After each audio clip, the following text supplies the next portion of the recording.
would like to begin by acknowledging the traditional custodians of the land on which I live and work, the Gundagara land and people. I pay my respects to their elders, past, present, and emerging, and extend that respect to all Aboriginal and Torres Strait Islander people. I also want to acknowledge the traditional custodians of the lands on which you, our listeners, are joining us from today. I recognise the deep connection that First Nations people have to this land, their enduring culture, and their commitment to the preservation and care for their country.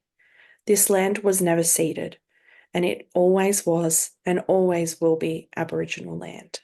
Hey there, and welcome to Beyond the Surface, the podcast where we explore the stories of people who have survived religious trauma, left high control or cult communities, and are deconstructing their faith. I'm your host, Sam, and each week I'll talk with individuals who have taken the brave step to start shifting their beliefs that might have once controlled and defined their lives. Join us as we dig into their experiences, the challenges they've faced, and the insights they've gained. Whether you're on a similar journey or you're just curious about these powerful stories, you're in the right place. This is Beyond the Surface. Welcome, Steff. Thanks for joining me. Thank you so much. And I just wanted to start by acknowledging that I'm on Wurundjeri Woi-wurrung country because I know you acknowledged yours at the start of the episode and just wanted to begin Yes. by that. Amazing. My first question is always going to be like for context where in the world you are. So I'm glad that you have already answered that. But this conversation, this episode has been a long time coming. And It so I'm excited to finally get you on the podcast and chat about your story. So I'm grateful for you being here. and and thanks to you for following me up. And I'm sure part of that will come up in our Yeah. conversation about why maybe it's been Yeah. tough to get on the podcast, you Yeah. know? Yeah, yeah. Absolutely.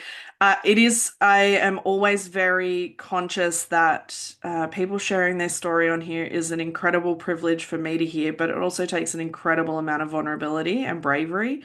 And there are certain people in my personal world who are yet to be on this space because of that. And so I'm always grateful when people jump on here with me. Mm. So I like to start these episodes with a super vague question to sort of kick us off. And it is vague on purpose because I like people to feel safe where they want to start.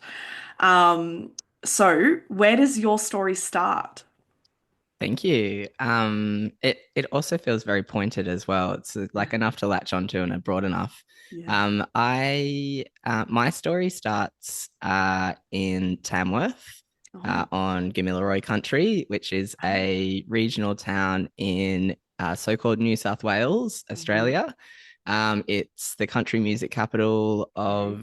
of so-called Australia, and that's sort of my beginnings. Yeah. I grew up in a family of, as it was back then, three girls, Hmm. and a dad that was a Anglican pastor. My mum was a teacher, and yeah, I very much involved in church. Uh, yeah, some other things. My eldest sister, who actually passed away a few years ago, had a pretty significant disability. So that was kind of the world that I was. That's kind of where my story starts as well, and has been a really formative experience for me.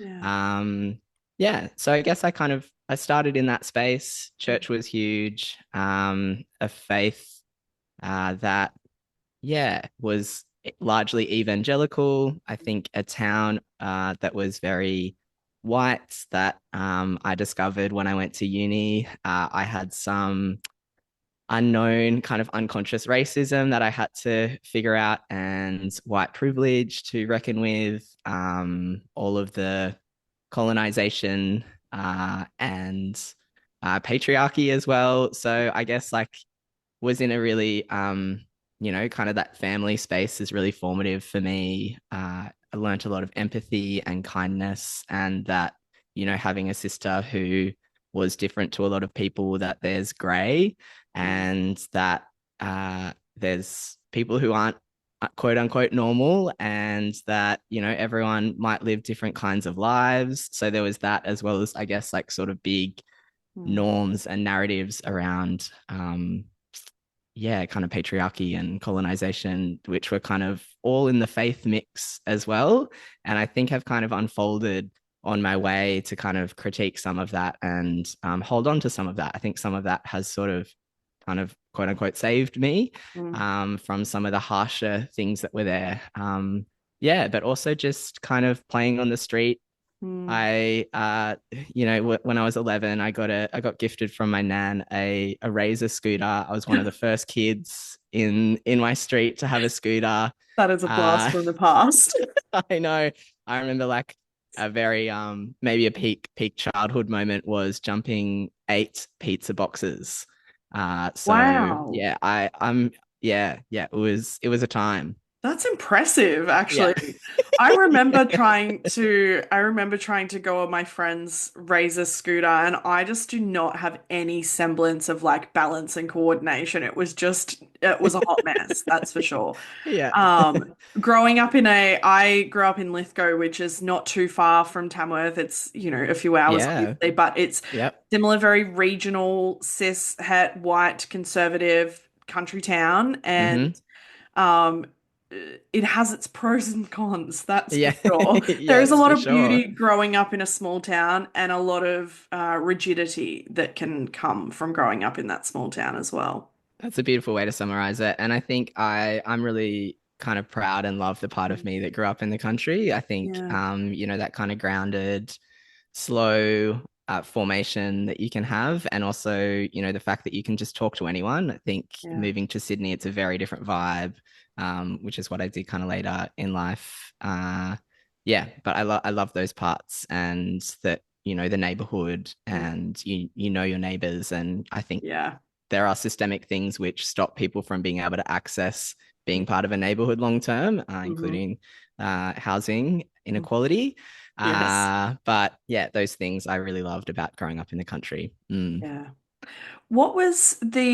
I guess, the interaction with faith and family and the environment that you grew up in? Because, you can hear, and I have heard some really horrific and horror stories about the impact that faith can have in country towns, and even more so if there is any sort of difference in that family in terms of queerness or disability or health issues or something like that. What was that like for Mm. your family and for you? Yeah, I think up until I left Tamworth, so I left at 19. I did all of my kind of school and growing up, I guess, became an adult.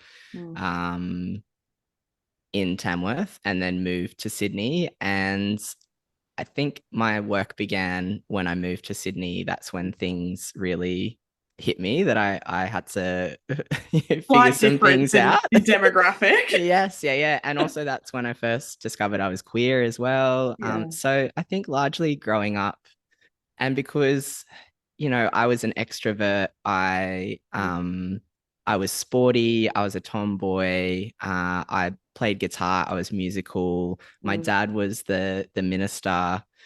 There were a lot of things. I'm white. yeah. I am in a smaller body. There are a lot of things about me that meant that I could really just slide through pretty well. And definitely there are things that I'm unraveling about growing up that weren't, healthy, Yeah. or, that there were things happening underneath the surface for me. But Mm, I think largely, because I was sort of at the center of my community, mm, because of my dad, yeah, and just because of, I don't know, I guess those parts of me that fit in and were largely smooth, mm, church was pretty good. Like, yeah, and some of that is definitely like how you come to see a space. I think looking back, there are things that I could critique, and I hated watching the Easter movie on Easter, when they kind of show that the Jesus film, and you're like, what? Like, this is mm. awful and this is Yeah. so traumatic. And like, I remember moments like that. And I also remember like the comments about like, oh, is, so and so's uncle gay? And it's like, oh no, he's not, he's Christian.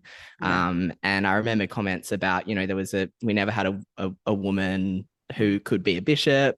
Yeah. And I remember conversations about the fact that women could only have certain places. But at the time, you think that's normal. And as a kid, when you're just kind of getting through and you just want to have friends and play Yeah. sport and have a social life and things like that, I think largely it was pretty okay. And then, yeah, things as a bit of a foreshadow really unraveled when I moved to Sydney and was confronted with some big things. Yeah. Mm. I mean, you've already very much hinted at that, but I want to, before I ask you about how that unfolded for you, I want to sort of ask a question around how you look back on your teenage years, because we typically think about that as like our very identity forming period of time. And the reality is that there is a significant number of queer people who realize that about themselves during that period of time. How do you look back on that window?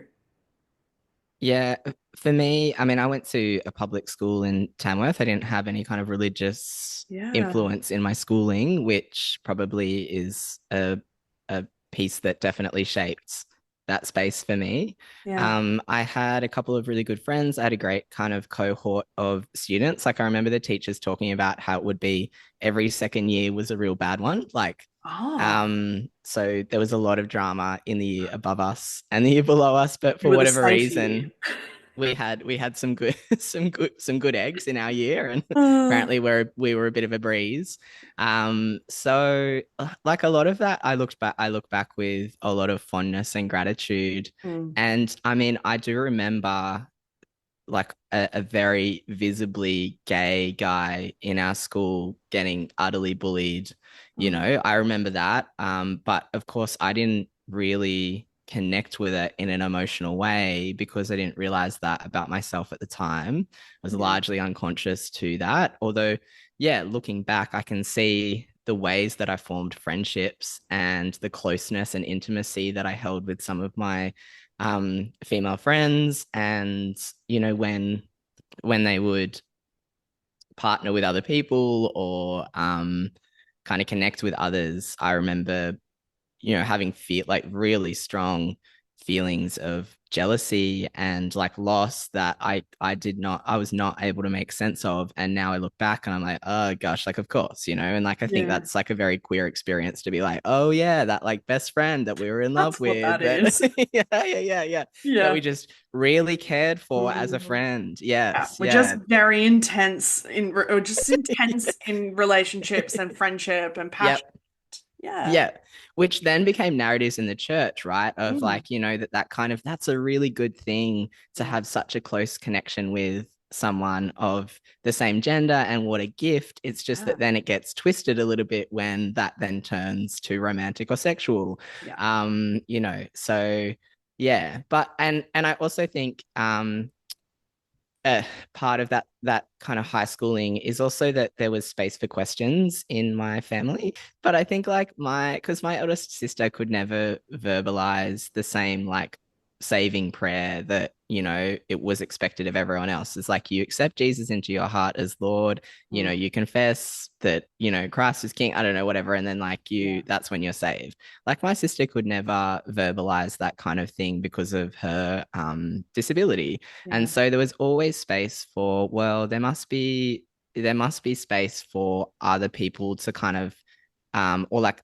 a bigger expansiveness of God to hold that, or for people who are in, and this is all speaking from that worldview. Like I would have Yeah. different ways of describing this now, but when you're questioning, like, well, what about people on the other side of the world that have never heard about Jesus? Like, what happens to them? And there was always like, it was never like really binary black and white answers, because I had someone in my home who lived in the gray and couldn't fulfill the narrative, and so then others had to be able to be able to, there had to be kind of some spaciousness for other people. And I think that, and my parents were also quite like politically progressive as well, so that helped too. Yeah. And really strong for me were like the values of kindness and empathy, and my mum would always kind of send me out the door being like, look for the person who doesn't have friends and make friends with them, and that was kind of part of our faith. So I think, yeah, like all those things are in the mix Mm. there for me. Yeah, yeah. So, with all of that almost uncommon progressiveness and curiosity within your family, whilst you were within that worldview and before you moved to Sydney, who was God to you at that point? Yeah, I think God was someone outside of ourselves who we could go to for help, who Mm. we could ask for support. But then also, someone who also required something from us, and that would be hard. And there was sacrifice to be made, and I think it made sense of the painful things in life to go, well, God is behind this, and Yeah. that's a kind of unhelpful Mm. doctrine, I believe now, Yeah. to say that God is causing those things. But then also when other more conservative people would say, well, God caused your sister's disability. Mm. And that was not okay. So there's a bit of that in the mix of kind of that's where the gray came in is like, well, yeah, to some extent, yes, but to some extent, no. And that doesn't feel okay for you to say that. Yeah. So yeah, I largely experienced God as someone who was a support and a caring being who you could call on for help. Mm. And prayer when things became beyond you, what you couldn't handle, there was someone there who you could turn to. Yeah. But then also there was complication, I think, in that life should be hard if you are going to really accept this being in Mm. your life sincerely. Yeah. That suffering is holy narrative is really unhelpful and at times can be really damaging and harmful for a lot of people. Yeah, I like to ask that question because I typically later in the episode like to mirror it because typically the people that I have in these episodes, their perception of who God is or who a divine being is to them changes somewhat or quite a bit. So I like to give people a bit of a before and after snapshot of I think it can give us context as to where we are now as to where we've come from. I love that. But take us to Sydney and what, because I imagine that even just on a surface, the demographic culture shock would have been a lot to adjust to. Definitely. Yeah, I moved to a Anglican college on campus at Macquarie University, Hmm. and I was really kind of thrown into fundamentalism Yeah. there, like patriarchy, fundamentalism, really strict binary black and white thinking about faith, and I guess a real that kind of those kinds of apologetic defense of the faith, Mm. argument based um, Christianity. Yeah. And yeah, and a real assuredness of being right. Yeah. And that I guess also that kind of persecution narrative, like a lot of people are definitely going to resonate with so much of this. Mm. And I remember actually in Bible studies, I'd call my parents afterwards and be like, hey, like they just said this thing Yeah. is like, do we believe that? And Yeah. I mean, thankfully they would say, oh, look, they're a little kind of weird down there. So That's a very, very polite and diplomatic way of describing Sydney Anglicanism. yeah, So, and because my dad had trained at more, my mum had also trained at Moore yeah. College, which is the Anglican Conservative Fundamental College in Sydney. And my mum tells stories now of seeing the wave of complementarianism come through, like when they were there.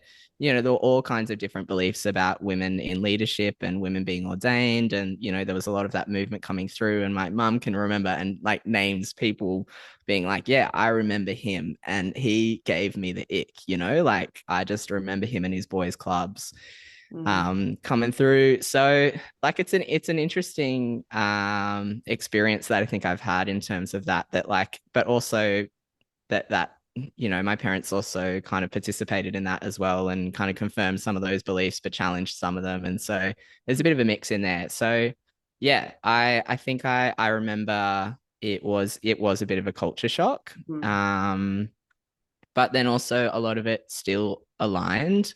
mm, And there was I played music. mm, I am a confident speaker. mm, I I think a lot of those things which got me through in church in my younger years, then also set me up to be quite, quote unquote successful mhm, in the church there and community there, and kind of being a core leader. And I was really, really quite involved in that, both at college, and there was a church attached to it. mm, And yeah, kind of in the leadership of that community for a while, but also definitely had little nigglings of like, do we really believe that thing? Or like, that seems a little odd, or like, mm. yeah, this is kind of wild. And we do really intense Bible studies. Like it, but I guess it was like kind of, you're at uni, right? Like, and it's kind of normal, and you sort of, yeah, but also it's like not normal too. It's an intense kind of not normal. I Yeah. I and I've talked about this in a few other episodes because I've had a few other people who have had quite a bit of an experience in the Sydney Anglicans, and because part of my story was doing year 13 with the Sydney Anglicans, and Yeah. so I often will talk about how conservative and fundamental they are, particularly in comparison to what we would consider, mainstream Anglicanism, quote unquote. But I'm curious because I know what it was like for me, what it was like for you to be in that space and to be to be much more immersed in that space than I was, and unraveling your queerness at the same time, because those two things don't go together typically. They do not. Yeah. Yeah. Yeah. I yeah, there was there's kind of like a few moments that I remember feeling pretty key. One of which was my pastor at the time took me out for lunch and was just like, "Oh, Steph, like there's nothing else about this lunch than to say thank you for your involvement in this community. Like because of you and these two other people, this community survives. Like you are so pivotal and so core to the sustainability and the ongoing connection and kind of holding together of this space." And I think he had his own hardships, like lived with a bit of pain and kind of had an ongoing kind of chronic maybe it would call it a disability, I'm not sure. And so I think like got a lot of source of encouragement from us and these other two people who were kind of like really committed to that community of faith. Mm, And then I remember another moment is like the night that so obviously at an Anglican Christian college, it's separated by gender. So I was in the girls' wing, boys were in the boys' wing, and that's great for mhm. keeping no sex until the Yep. queers come in, Yep. and then it gets very complicated. And so I was essentially like, kind of neighbors with, one of my best friends who one night, we just kind of, I just said, I think, I can't remember who said it first. It was just like, I've always been interested in kind of exploring kissing a girl. And Yeah. then she said the same thing. And then, that kind of unraveled to us just having this secret Mm, relationship. And that dove me into so much shame and so much secrecy. And I just remember going along to church and God, you got it. Like the Anglicans, they really drill in the shame and the judgment. And particularly when you've got university students who are like drinking too much and, kissing people and, whatever, they're like, judgment, judgment, judgment. Stop doing all the shit you're doing. You're hmm being naughty and, God wants you to do better. And I love it that they preach Corinthians over and over and over again, but don't ever go to a gospel where there's like, let's talk about Jesus. No, we're going to talk about the Corinthians and how bad they were as a population and all their sexual impurity and all their debauchery. Yeah. And that's what we're going to keep preaching at you.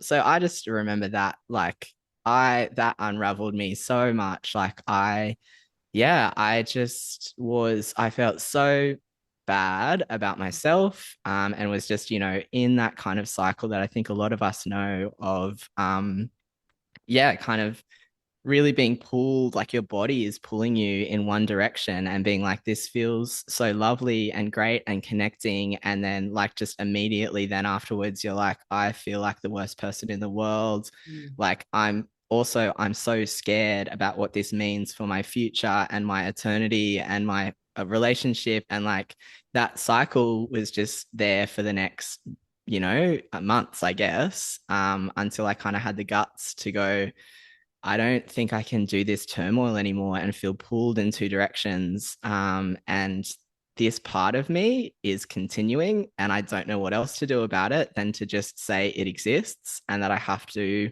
embrace it. Like, I can't fight it anymore. I've tried praying it away. I've tried resisting it. I've tried doing all the things of that kind of cycle of like repentance in inverted commas. Don't Yeah. think that's how repentance works. Mm. Um, and yeah, and then kind of told my minister, like, hey, this is who I am. I'm kind of semi in a relationship. Who knows? Like, don't really know what to call it. I'm just trying to find myself, and I'm just trying to be honest about where I'm at. Yeah. Yeah, and that kind of unraveled Mm. my leadership in that community, my involvement there. It was all of a sudden like, okay, we need to kind of respond to you because this is who you are. Like, it was sort of a flick of the switch of how I was treated by that minister, Yeah. of being so thanked to being resisted and, being such a positive influence to then being such a negative influence, Yeah. in a second. Yeah. Yeah. I'm known for giving double-barreled questions in these episodes, and I'm going to hit you with one here because I want to ask what it was like for you personally, particularly, when no one else was around, what it was like for you in that window of time when you thought that who you were was not okay, because that's what you were being told from the external world, and from the church. But also, and you sort of just started to talk a little bit about it, which was the impact of that step of telling your minister at the time, because I know when I did that, it, shit hit the fan basically. And it does not go well typically. And sometimes it goes worse than others, but it's not a fun process by any means. And so not just necessarily what happened, but the impact of what happened on you. Yeah, yeah. And I love that you kind of mentioned these feelings of isolation because that definitely is what happens. It just separates you Yeah. from feeling like anyone is in your corner or that anyone, you're the only person who, yeah, and kind of you have this thing that you're hiding. Mm, Yeah, shame is a really gross mm, thing that religion does to us. yeah. Um, yeah, I do. I I think this is where, you know, evangelicalism both hurt me and helped me Mm, in that it gave me such a strong and firm foundation of faith hmm. and who God was, and the fact that, like, actually nothing, and I'm going to use language from the time that Yeah. maybe is like, I'm just going to talk about it ongoing. Like, and some of this stuff I'd think about differently or explain Yeah. differently. But like at that time, it was like nothing in the world can separate you from the love of God in Mm. Jesus. I It's knew as actually, soon as you said nothing exactly what you were going to say. yeah, yeah, yeah. And so two things were happening at the same time. Like, I was like, I like it. There's no space for me. I look ahead, and all I see is the fact that you can't exist here. Yeah. And yet, but then also I look ahead and I see that there must be space for me here because of these other things that I'm told. And also because I'm experiencing something that you're saying isn't possible. And yet these two things exist inside of me where, like, you have this narrative that I'm no longer expressing my faith, or I no longer love God, or I no longer am following God. Yet I know that I'm doing that so desperately, Hmm. because I show up here time and time again and I want this so much. And I'm also queer. Hmm. So there has to be something, but I don't know it yet. That's all I know. Like it's just kind of like it's the only thing. But like it was shattering to me, kind of coming to the impact of that conversation because like just the different way that you can be treated, like the way that you are embraced and celebrated, and like so central to a community, to then being like rejected and pushed aside and like kind of taken off all ways of being involved in that community that are purposeful for you, that mean something for you. And I think as well, it's the narrative that sends, and it's like that's what's so harmful is, it's not just that like I'm receiving that, but then my community can see that I'm no longer doing all the things that I was doing. But I think also like, I'm an ENFP and that's the advocate. Mm-hmm. And I was just like, well, I'm just going to keep showing up.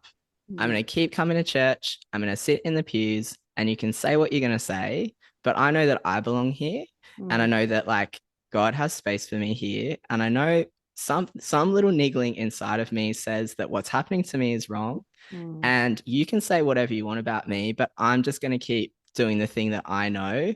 mm. And obviously you've kind of left me out to dry, but this is still my community. This is still my faith. This is still my God. And so Yeah. let's just see what happens. Like just do the one thing, show up. Mm, And yeah, I think from there, that kind of, yeah. And people also notice that too, you yeah. know? Yeah.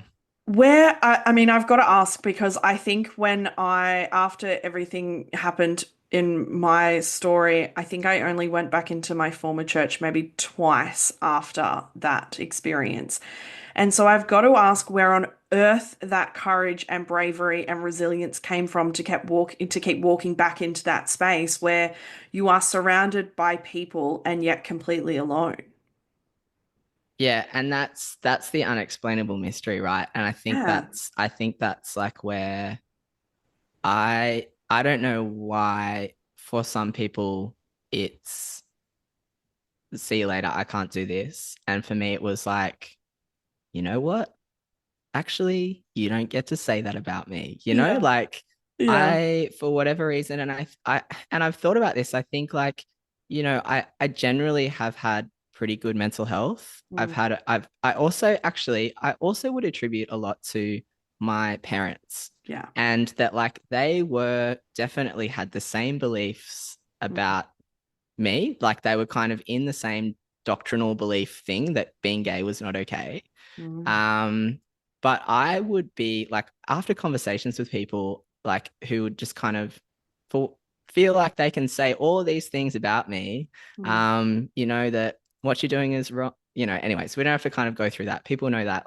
yeah. Yeah, let's just name that. But not say the explicit things because they're really Yeah. awful. Yeah. Uh, yeah, I would call them in tears and be like, I can't believe this person has just said this thing about me. And like, I would be like, is that really who I am? Like, because I don't think that's who I am. I don't think that that's how I'm approaching this. And what they've said is just really hurtful. But like, if it's true, can you affirm this or not affirm this? Like, I just need someone else to be a referee here and tell me what's going on. And thankfully, my parents like just saw how hurtful and harmful those things were to say. And Mm, even though I know that they believed them in the background, they were just like, I'm so sorry. That's not okay. Like, yeah. I'm really sorry. Like that. And like, no, you're like, we love you, and I think I actually, yeah, a lot of that was maybe attributed to having um, that kind of secure attachment or some sort of safe place to go when all of that stuff was happening. And I remember my sister showed up to conversations at churches that were so harmful and sat with me. And we were both like, are you absolutely kidding me? Like, I can't take communion here anymore. Like, are you Oh, kidding yeah. me? And like, we would both be in tears, but Yeah. we'd both be like, you can't do that. Like Mm-hmm. I actually like we're lost for words. Like, Mm. so I think I had that support system. I had someone else to kind of witness me.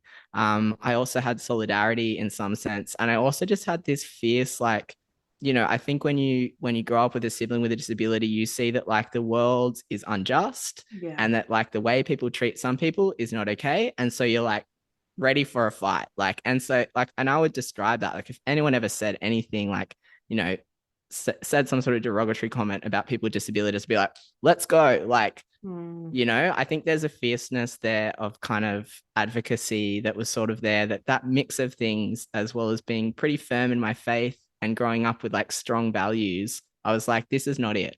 Yeah. But I don't really know how else to describe it. It's also a bit of a mystery. Yeah, And so, how long did you stay in that very conservative Anglican space? too long. Yeah.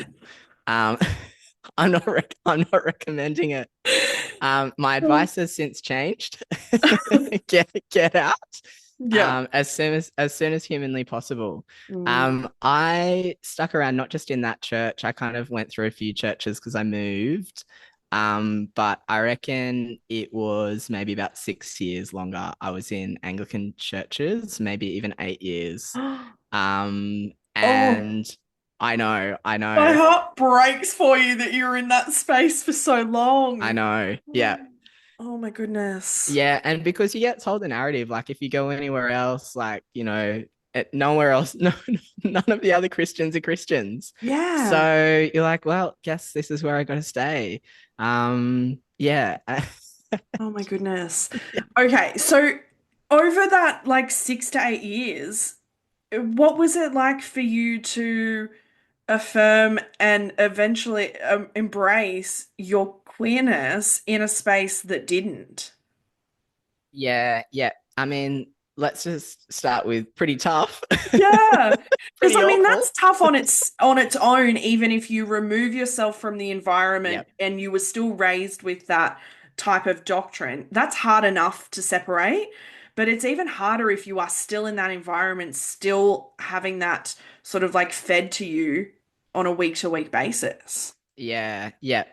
I and I think it was just back to basics. It was like I think like the first time I wrote a blog, it was like coming out standing on the rock or something like that. And like it was just like back to basics, or who knows what God thinks about queers, but all you know is that like um God is a rock and Hmm. a fortitude and a stronghold, and you can stand here and like God will protect you. God is this protective figure that when things are coming at you on all fronts, God is with you. I was just like, that's all I know. Like, let's just start there. Let's keep going from there.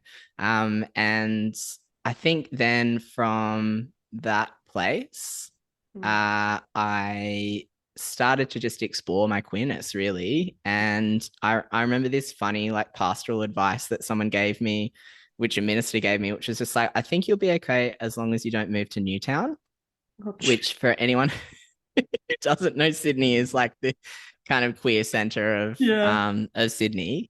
Oh, And I dear. was like, what strange pastoral advice. Anyway, so the next year I moved to Redfern, which is Yep. neighboring Neighbours. Newtown, and got onto the online forums. I made my first group of queer friends. And really, like, they kind of showed me how to be queer and how to embrace yourself and how is queerness embodied? And at that point it was like, how is gayness embodied? Mm. And really like how is like being a lesbian, although I never identified with that word, and I think that was a gender thing. Yeah. um and alongside that did the faith thing in a kind of like, who knows, I know that like, and also it's very easy to distrust the church when it's being so hurtful as well. Like I was like, if this was like, if I actually felt loved by you when you're telling me that you're loving me, like that would be a different story. But I know so much that this is not okay. And like all the stuff you're saying, like, is Yeah. so bad. And, as time went on, I think just the clutches of their authority left. And I remember being in one conversation with a pastor. I've just got lots of like pastoral conversations that are just gobsmacking really, because Yeah. at that point it was okay to be trans. but it wasn't okay to be gay. And I was like, I'm sorry, what? What? Yeah. And at that point, I tried to have a conversation. I was like, that makes absolutely no sense. And then that pastor, he was like, oh, but here's a little article about this. And it was from someone called Patricia Wirrakun, who I don't know if people have been exposed to her. She did like some rounds for like sex education and sexuality and things like that. And she was a bit of a kind of like, the Anglican ministers followed her for a little bit. And she said being trans was okay and that we should love people who are affirming their gender. I know, wild. Yep, 10 years ago in the church, right? And then at that point, I was like, you don't know what the F you're talking about. Like, this Oh my makes absolute God. no logical sense. And from this point forward, I feel like I'm not trusting a word out of your mouth. Yeah. So just like strange stuff like that, just kind of unraveled things. And I was like, okay, like it's time to start trusting Mm. yourself and what you know. And yeah, and kind of leaning into that and leaning out of that because Yeah. that world is not is not happening. Yeah. And it also came when I first discovered my like read a book about kind of queer affirming or gay affirming theology as well and how to read the Bible in a kind of gay inclusive way. Like Yeah. that was super pivotal for me. And I just remember reading that book and having a really like the most spiritual, like kind of charismatic Pentecostal experience of my life, which was like I just heard a voice say, "You can rest now, Steff." Yeah. And it was like really wild to kind of have that experience. But I think, yeah, reading that, slowly letting the authority of church brush away and trusting myself and kind of leaning into other spaces to learn, and just kind of coming into my body and being like, well, here are these two things Mm. coexisting at the same time. Let's go. Yeah. So, if people are really listening, they might have noticed that you hinted at a couple of little things, which is so I'm going to ask a question based on that, which is so when did the questions around your gender start and what was that like for you? Yeah, that came a lot later and it was around maybe 31 or something like that I guess in embracing my gayness, Yeah. kind of quote unquote.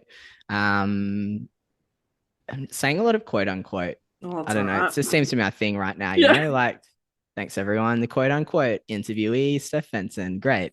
But yeah, I remember kind of I'd cut my hair short. Mm. I'd started dressing in a more kind of mask way. And then a friend of mine just one night was like, hey, Steff, do you reckon, like, would you want to try using they, them pronouns? Mm. And I was like, oh, um, I guess I've thought about it, but it doesn't feel genuine because I don't know.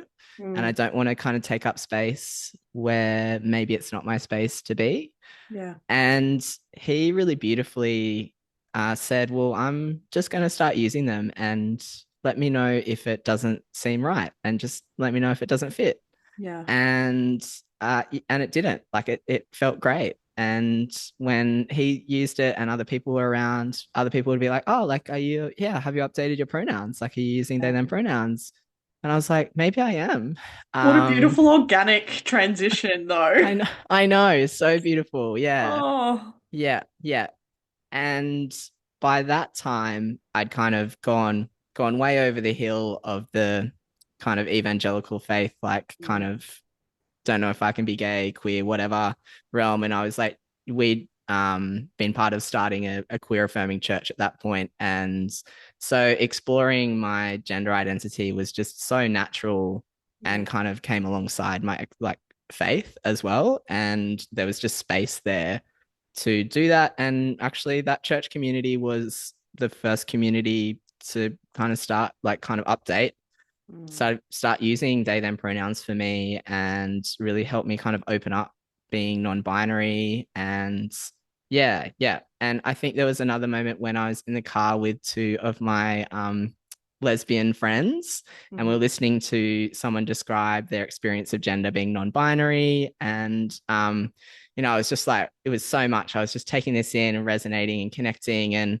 was like, whoa, whoa, whoa, can we just like pause for a moment and just chat about this? And I was like, okay, first of all, like question, like, how's everyone going? Like you're like everyone sharing these experiences, like what do you think? Yeah. And then I just remember seeing blank faces, like, Yeah. sorry, Steff, like we're not resonating with this. Like this is not my experience. And I was like, Yeah. whoa, okay, I'm trans. Mm. Wow. And really beautifully, one of my friends that day said, I think you get to choose, Steff. Like you can choose your gender. And that was another beautiful invitation that I got to take. Yeah, yeah. So that's sort of the transgender, non-binary exploration. Yeah. How did your, I guess, your exploration and your, I hate the word journey. Really need to find other words to replace the word journey. I Mm, just have yet not to, I haven't found one yet. But your experience of like questioning, doubting, embracing and affirming both your sexuality and gender, that whole experience, how did that then, and this is probably the mirroring question, how did that then impact how you viewed God? And how did that divine being to you change? yeah, yeah. I think another significant part of my journey, let's lean in, was getting to study a Master's of Divinity at a Ooh, progressive Christian college. And I learnt from women, people of color, from Indigenous theologians. I learned about queer yeah. theology. And like at the point at which I enrolled in that degree, I was like, I know what faith I don't believe in, but I Mm, actually don't know what else is possible. And so that degree just gave me all the tools. And I thought I'd done all my deconstructing at that point. And then I was like, whoa, still got more to do. yeah. We welcome it, we embrace it. Yep. Yeah. um, and yeah, I think it really kind of helped to put some pieces back together for me and in a really fast tracked way, which I think like a lot of other people do more of on a kind of slower journey because just the intensity of the amount of information that I was consuming and the variety. And like, I just am so grateful for that. And I think it's kind of part of why I feel so passionate about trying to share Mm. theology and different ways of reading the Bible. So people have the tools to do that for themselves. But I can't remember the question, but It's all right. I was asking about your perception of God oh yeah, throughout all sure. of that. Yeah. Yeah, totally. I think, yeah, and like so much change, like Mm. so much change. It's hard to even kind of capture from like, even like, I mean, like the gender of God, definitely. I remember in that degree, I didn't ever use he, him pronouns for God in any of my assignments, which was amazing. And Yeah. yeah, got to write a thesis about the gender expansiveness of Hmm. God and the movement of that in through the Bible. But then also heaps of things about like nuances around suffering and forgiveness and like God's like where is God in the suffering, and Yeah. does God, the fact that we get, Jesus kind of foreshadows the fact that there will be suffering if you follow him. And like, a is that like a mandate, or Mm. is that just something that probably will happen when you're living in a way that's different from the system that you live in? Like, here's just a heads up. If Yeah. you follow me, it's probably going to be hard rather than like you must suffer. Yeah. So I think that like kind of those sorts of things really kind of shifted God from like a heavy, violent, Mm. patriarchal God to a softer, gentler God with kind of being. And um yeah, to yeah, like a lot of that. Mm. And even the way that that God is revealed in the world as well, like learning from indigenous theologians, like and seeing how much in scripture Yeah. that nature actually praises God more consistently Mm. than people do. and being like, wow, great, like that's beautiful. Mm. Yeah, so much changed. It's hard to kind of summarize it. Yeah. I like to ask, and I know that what I'm about to ask is probably a very big question. So feel free to summarize in whatever way feels good. But um, I think a lot of the time there is this question, and I like to ask it because I know that there are other queer people of faith who are listening to these episodes. And I like to ask the question, how on earth are you still a person of faith when we watch the absolute atrocities that happen and can be done by the church system towards queer and trans folk? Yeah. Um, I think the easy answer is just the separation of the institution from the divine being who is at the center of that story. Yeah. Um, someone Actually, it was at World Pride. There was a panel on religion, and I just thought it was the most beautiful way to summarize what I'm saying now is like the church doesn't have a monopoly on God. Yeah. And so yeah, I think it's that separation of who owns the stories, who gets to interpret them, who gets to share them, who gets to kind of say what's meaningful, and the fact that the church is so scared of letting us be part of those communities to share our stories speaks to the fact that we have something so powerful and influential to say to them that they are so frightened of that. Yeah. And time again, that is the story I look back on and I go, you are so scared of me because I invited you to repent and I invited you to I asked you for forgiveness and I tried to show you a bigger story of God and how confronting that you time and time again pushed me away because that was so hard to see. And yet here I am. I'm still here and I still have an invitation. And if you want to turn back and go like, I'd love to hear that sometime, what also happens is you don't just hear my story, you hear a bigger story of a divine being who is here with me as well. Like you kind of will learn from that. Um, yeah, yeah. I was Yeah. going to say something else, but yeah, that's kind of it. I think, oh, and I think as well, talking about kind of trauma and Mm. healing, I Mm. think that why I'm still, a Christian and I kind of problematize that as well. Mm. That label is a hard one to identify with, but also feels appropriate. Yeah. Is because so much of how I have healed from the trauma that's been inflicted on me by the institution that did that in the name of God.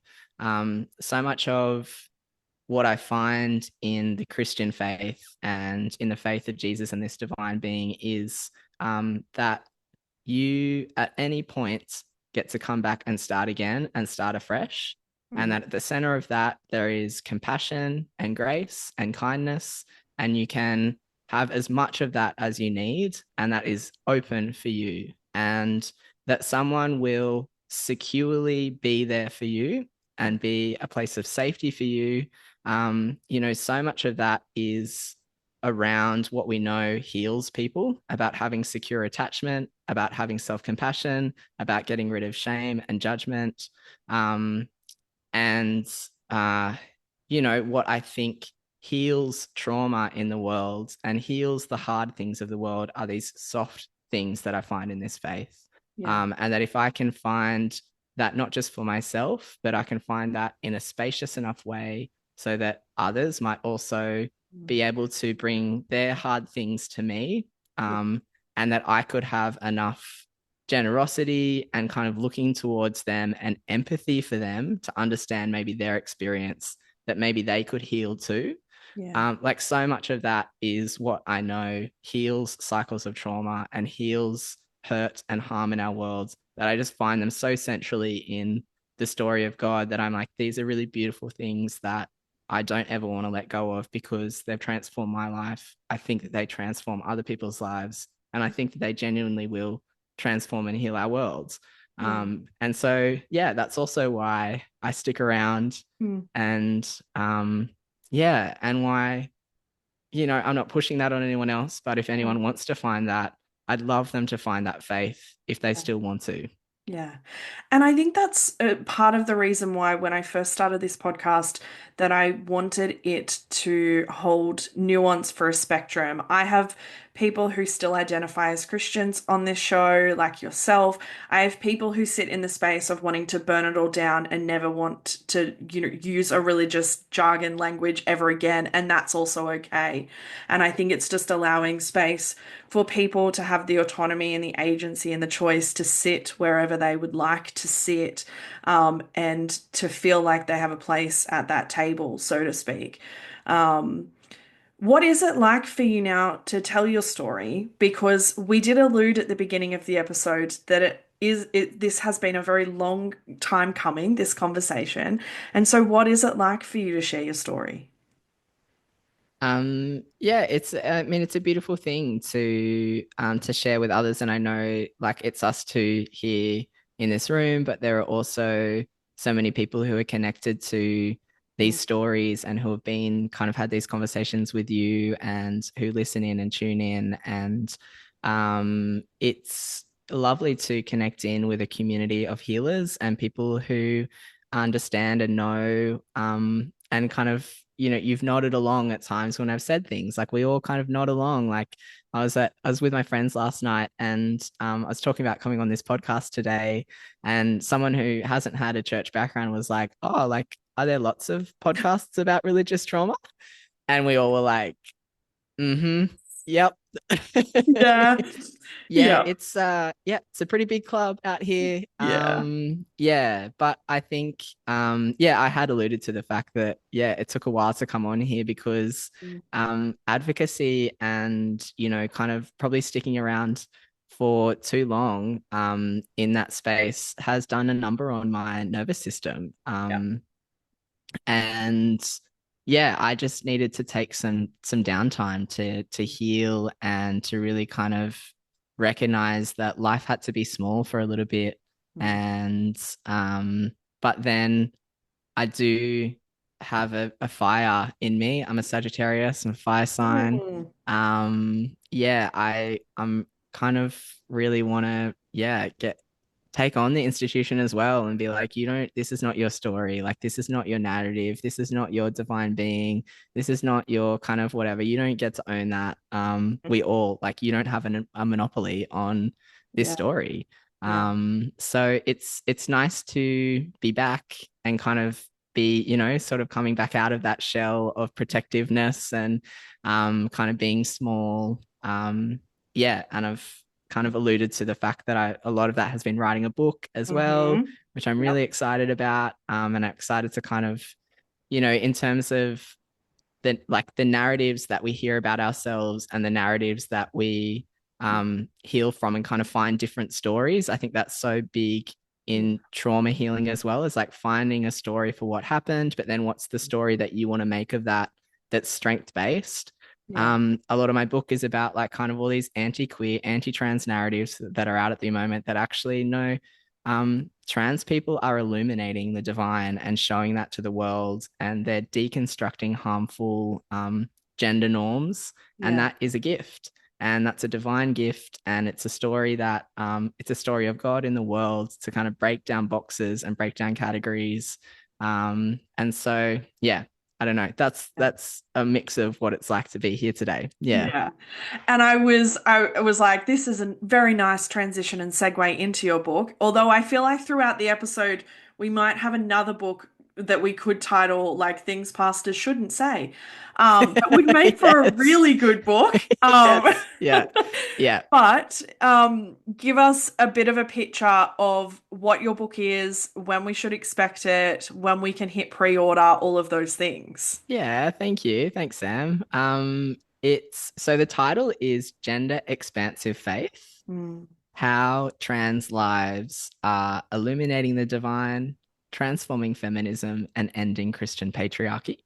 Oh, And it's a big title and a big subtitle, mm. but I do think I deliver on them. I Yeah. spent probably 3 years chipping away at writing it, and it's actually been my own journaling process of and through that writing process and telling stories I did tap back in and I'd kind of write a little bit and I'd be like, oh, actually, I think I need to process this emotion, or like I'm getting quite upset about this thing that happened to me. And I didn't realize that was still kind of in there. And, it was actually quite a lovely way to journal a little bit about what the stories are of what's happened. So there's a lot of memoir in there. I talk a lot about my own journey of like kind of discovering that I'm trans. I share a few of the stories that I've shared today, and talk a lot about the harm that has been done, as well as the hopefulness. There's a lot of kind of theology and history and biblical interpretation for those who want it, because there are two key passages that I still think are used in very harmful ways, Genesis 1 and Matthew 19, and they're at the core of the kind of gay marriage and binary gender norm theology and doctrine of the church that I've come from. And so I wanted to reclaim them and tell a different story and say, like, actually, these two texts are very queer and very trans. And God is showing up in very queer and very trans ways in these two passages. Yeah.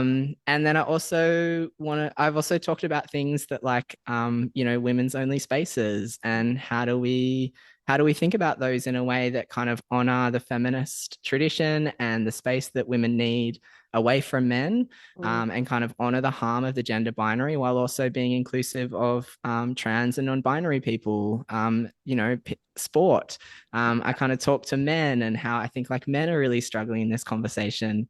But essentially it's kind of about the harm of the gender binary and how we see that in the Bible. We see that God is against the gender binary, and its harm, particularly perpetuated through patriarchy, and how trans people who kind of like smash that to smithereens are showing us a beautiful divine thing, which is to dismantle that harmful, those harmful categories. So yeah, I love that's the that. book. That's And amazing. hopefully ending Christian patriarchy in the process. Yeah, I love Let's that. do it. Oh, amazing. And I know because I have a friend who's just put out a book, so I know that it can be a touchy point to like give dates and stuff, but can we expect it sometime soon?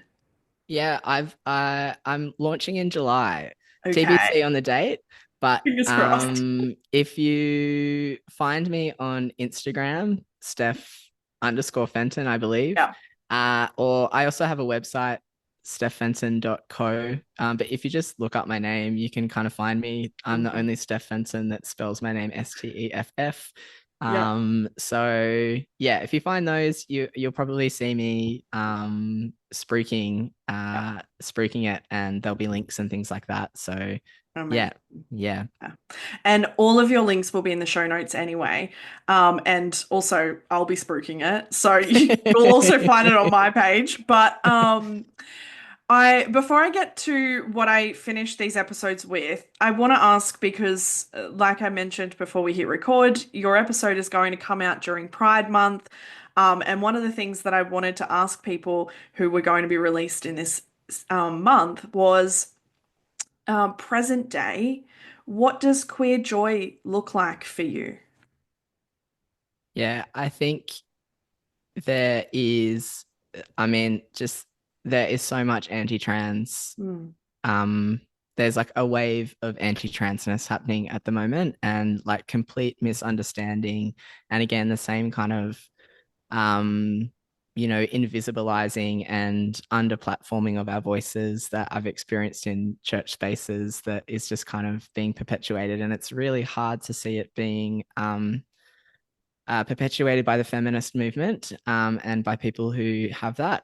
So, in the midst of that, I think queer joy to me is, in my own privilege of being able to affirm my gender. Like, I get so much joy from that. I mean, I was telling someone the other day, I'm just like, it's so bad.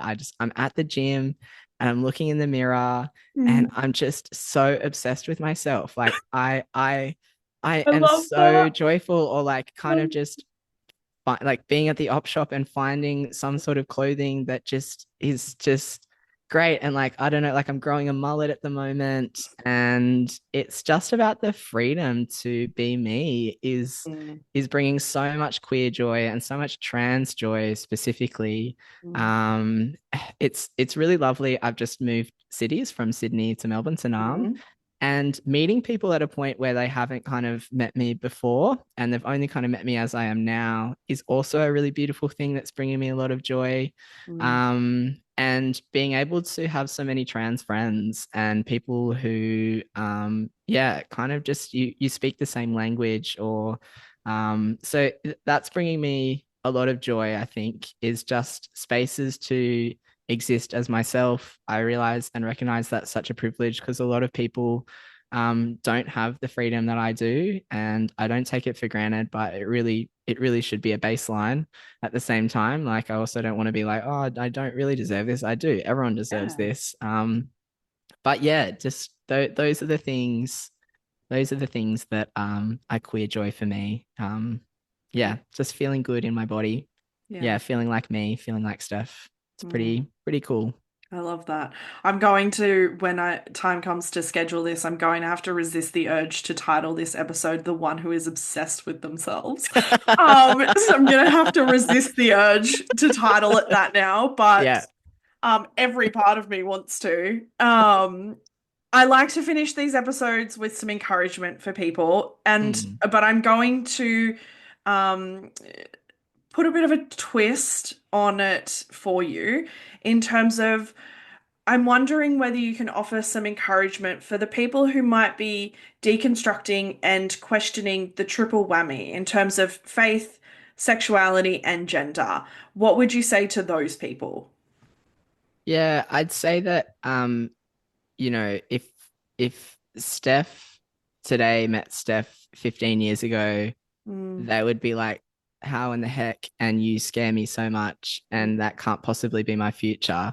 Um, I would just say sometimes it's very hard to look forward and see that something different can exist. mm, And it can be really confronting and scary when you first move into a space where people are operating from such freedom, and where you're trying to figure out where do I ground myself, particularly from like an ethics perspective and like a values perspective in, and people are speaking different kinds of languages and using different words for, God or the divine or even pronouns. Like all of yeah, that can be incredibly confronting. I'm not sure where you're at in that journey. You might be at a point where it's actually really liberating and it's a beautiful gift. But I guess I just want to acknowledge all parts of that journey, yeah. and say, just, um, I'm resisting talking about tarot, but I'm also into Oh, tarot as a spiritual practice. yeah, Have a, anyways, that could be a whole nother conversation. But we're in a hermit year, yeah. and the hermit is about kind of being in the dark. You have a light with you, and Mm, all you can kind of see is the ground in front of you. And all you really know what to do is just take one step forward. And I think for me, that definitely is also about like kind of that vision of God being the rock and kind of being this foundation in which you can stand, and this stronghold and this refuge of like, maybe you can't see anything else apart from just this little space of safety here. mm, Be kind to yourself, be compassionate, keep taking the next step that feels right for you. yeah. And know that, there might be lots to kind of unravel or encounter, but you're doing amazing. And find your people, find Mm, people who can kind of show you. I talked about finding queer people who taught me how to embody queerness. Like I didn't know how to do it. Find people around you who can teach you the things that are important. And also, like, I stayed in church as well. Like, for mm-hmm. me, maybe it was too long, but also it felt important to stay there too. Yeah, And just kind of tweak the little like knobs one at a time, just like what are we going to adjust here? That's one step towards where I feel like I need to be, or I feel like my body is telling me I need to go, my brain is telling me I need to explore. yeah. Yeah, and just kindness and compassion Mm, and slowness. mm, Um, yeah, and joy. yeah. Mm. Beautiful. Thank you so much for joining me. I'm so grateful that we got to have this conversation. Me too. Yeah. Thank you so much, Sam. And thanks for all the work that you do and just being amazing and creating this space for people to share their stories and connect with others. Yeah. It's so important. Thank you. That's lovely. It might be the space that I've created, but it is other people's stories that have, made it go into what it has become. So, I am appreciative of everybody who sits across from me virtually to share their story. So, I'm very grateful. It's been a joy. Thanks for tuning in to this episode of Beyond the Surface. I hope you found today's conversation as insightful and inspiring as I did. If you enjoyed the episode, be sure to subscribe, leave a review, and share it with others who might benefit from these stories. Stay connected with us on social media for updates and more content. I love connecting with all of you. Remember, no matter where you are on your journey, you're not alone. Until next time, keep exploring, keep questioning, and keep moving forward. Take care.